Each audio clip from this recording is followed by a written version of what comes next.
Assalamualaikum warahmatullahi wabarakatuh. Kembali lagi di channel Kisah Seram.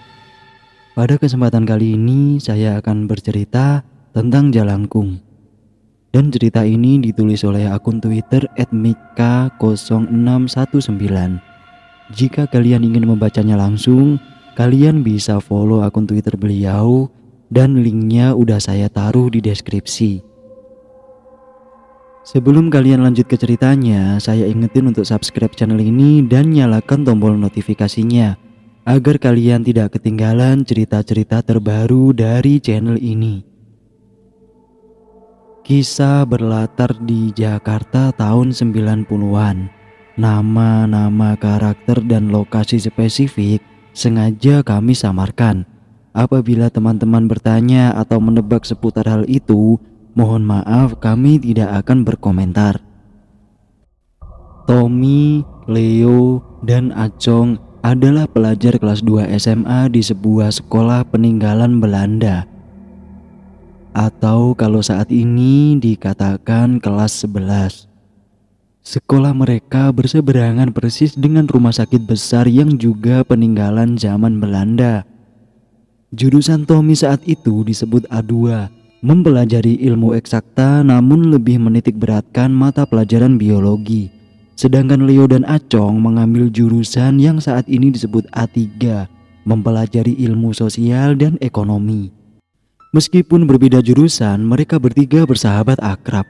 Sering sekali pulang sekolah bareng dikarenakan sama-sama tinggal di kota Bekasi. Saat jam istirahat setelah selesai makan di kantin, apabila masih ada waktu, mereka sering nongkrong bareng di bangku panjang depan kelas Tommy bersama anak-anak A2 lainnya. Yang memang tidak ada salahnya juga jika anak A3 nongkrong bareng dengan anak A2 atau sebaliknya. Pertimbangan utama sebenarnya banyak yang suka nongkrong di depan kelas A2 karena posisinya ada di belakang, dekat dengan laboratorium. Di sana sangat teduh tempatnya. Kegiatan mereka di kala senggang seperti itu ada yang mendengarkan Walkman, membaca majalah, menyanyi, dan ada yang bermain jalangkung. Peralatan bermain jalangkung yang satu sangat sederhana, yaitu alat tulis untuk membuat lingkaran atau disebut jangkar, dan sehelai rambut dan kertas untuk menulis deretan huruf alfabet A sampai Z dan deretan angka 0 sampai 9. Cara bermainnya juga sederhana. Jangka diikat ke sehelai rambut yang cukup panjang. Lalu ujung pensil pada jangka akan bergerak seolah menunjuk huruf dan angka yang mengerangkai kata atau informasi waktu. Siapa yang menggerakkan jangka? Tidak lain adalah arwah. Iya, betul, jalangkung. Jalangkung adalah permainan memanggil arwah. Ritual memanggil arwahnya didahului dengan mantra yang lebih mirip nyanyian. Liriknya yang paling konvensional adalah begini. Jalangkung, jalangkung, di sini ada pesta. Datang gak dijemput, pulang gak diantar. Begitu terus dirapalkan berulang-ulang sampai jangka bergerak sendiri ke kiri atau ke kanan, bahkan berputar. Jika jangka bergerak yang menandakan ada arwah yang sudah datang, maka mereka yang sedang bermain akan mengajukan pertanyaan, biasanya seputar nama si arwah, umur berapa saat kematiannya, dan penyebab kematiannya. Apabila sudah selesai dengan arwah yang satu dan ingin mengundang arwah lainnya, tinggal mempersilahkan arwah sebelumnya pulang dengan mengucapkan terima kasih sudah berkenan hadir. Lalu kembali mantra jalangkung di sinada pesta dirapalkan untuk mengundang arwah lainnya. Ada yang menganggap serius permainan ini, namun ada juga yang menganggap omong kosong dan permainan belaka. Yang menganggap serius dan berpikir jangka bisa bergerak karena arwahlah yang menggerakkan dan mencoba berkomunikasi. Sedangkan yang menganggap omong kosong berpikir jangka bisa digerakkan karena faktor angin atau kebetulan saja. Lalu dipersepsikan arwah sedang berkomunikasi. Tommy dan Acong termasuk yang menganggap semua itu omong kosong, tapi lumayan buat seru-seruan di kala jam istirahat. Suatu kali beberapa teman sedang bermain jalangkung. Ola, teman perempuan mereka yang memegang ujung helai rambut yang diikat ke jangka. Lalu seorang lagi sudah menyiapkan peralatan tulis untuk mencatat pesan si arwah. Lalu mantra dirapalkan bareng-bareng oleh mereka yang sedang bermain. Jalangkung, jalangkung, di sini ada pesta. Saat merapalkan mantra, pemanggil arwah Tommy dan Acong juga beberapa teman lainnya melakukannya. Sambil menahan tawa, bagi mereka mantra pemanggil jalangkung nadanya mirip lagu anak-anak, yaitu Po Ame Ame.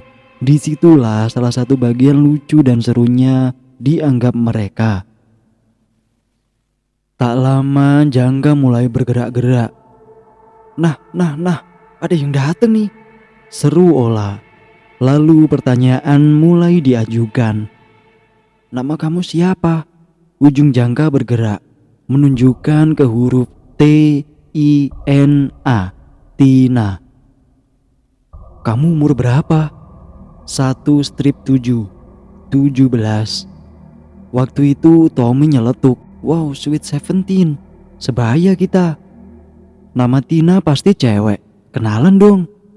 Yang lain tertawa terkekeh, tapi beberapa pemain memikirkannya tetap serius. Ola melanjutkan pertanyaan. Kamu kenapa meninggalnya? Jangka bergerak, S-A-K-I-T, sakit. Sakit panu ya, celetuk Acong. Tawa kembali tergelak. Bermain jalangkung di sekolah mereka, jangkanya cepat sekali bergerak yang artinya arwah cepat hadir. Ada yang berpendapat hal itu dikarenakan sekolah mereka adalah sekolah tua peninggalan Belanda dan di seberangnya juga ada rumah sakit tua yang beroperasi sejak zaman Belanda. Setidaknya seminggu sekali saat waktu pulang sekolah, Leo meminta kedua temannya mengantarkan ke kantor pos untuk mengirim surat atau kartu pos ke seorang teman perempuannya yang tinggal di Palembang. Menurut pengakuan Leo, itu adalah sahabat penanya. Namun Tommy dan Acong seringkali menggodanya. Ngaku aja, itu bokin lu kan? Kata mereka.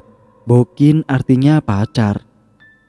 Untuk menuju ke kantor pos yang jaraknya sekitar 500 meter dari sekolah, mereka kerap mengambil rute potong kompas berjalan masuk ke dalam rumah sakit besar itu yang memiliki akses jalan ke Fakultas Kedokteran, satu universitas yang sangat terkenal. Pintu utama keluar masuk Fakultas Kedokteran itu tidak seberapa jauh lagi ke kantor pos. Antara rumah sakit itu dan Fakultas Kedokteran itu memang sudah menjadi satu bagian. Berdasarkan informasi dari mulut ke mulut, konon para calon mahasiswa dan mahasiswi kedokteran saat masa ospek harus mengambil nomor atau nama yang dipasang di ujung kaki jenazah di kamar mayat rumah sakit itu. Pintu akses yang menghubungkan rumah sakit dengan Fakultas Kedokteran itu terletak di bagian belakang gedung universitas. Jika Tommy, Leo, dan Acong berjalan dari sekolah menuju kantor pos, maka pada bagian sayap kiri belakang gedung universitas ada jalan berupa selasar menuju ke kamar mayat rumah sakit. Sebenarnya pintu bagian depan kamar mayat juga tidak jauh dari jalan menuju kantor pos. Namun mereka bertiga tentu saja kerap melewati pintu yang menuju ke arah Fakultas Kedokteran. Lalu keluar dari pintu utama Fakultas Kedokteran universitas itu. Hari itu hari Senin. Seragam sekolah mereka adalah putih-putih, mirip seragam perawat. Terbesit dalam benak Acong menuju ke kantor pos dengan melewati kamar mayat. Tes nyali yuk, kita lewat kamar mayat, tantang Acong. Ayo, siapa takut? Sahut Tommy. Oh gak ah, sergah Leo berbeda dengan kedua temannya. Akhirnya Tommy dan Acong pisah jalan dengan Leo. Leo lurus ke arah akses pintu Fakultas Kedokteran sedangkan mereka berdua belok kiri ke arah kamar mayat. Sekitar 15 meter dari pintu kamar mayat, bau tak sedap sudah terhirup di penciuman mereka. Bau bangkai. Mereka berdua menutup hidung mereka. Memang rumah sakit itu juga dikenal sebagai tempat di mana mayat-mayat korban pembunuhan, kecelakaan, atau mayat-mayat tanpa identitas yang tidak jelas keluarga atau kerabatnya disimpan sampai tempo lama tertentu. Di depan pintu kamar mayat terdapat semacam papan pengumuman yang mirip mading. Tommy dan Acong menghampiri papan pengumuman itu. Ternyata itu untuk memajang foto-foto mayat yang tidak beridentitas. Di bagian atas terdapat tulisan, "Apakah Anda mengenali mereka?" Tommy dan Acong melihat foto-foto mayat itu. "Buset Tom, ini orang hancur bener," kata Acong saat melihat satu foto sosok yang tubuhnya hancur. Koyak di bagian dekat leher, lalu bagian bawah antara kemaluan dengan paha. Begidik juga mereka dibuatnya. Ada keterangan di bawah foto itu yang menerangkan bahwa mayat itu terlindas kereta.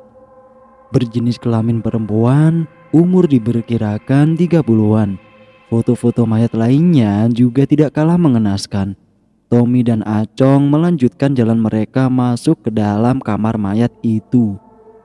Mereka melihat petugas keamanan sedang membantu petugas kamar mayat memindahkan sesosok mayat lelaki dari dipan dorong ke dalam lemari penyimpanan mayat.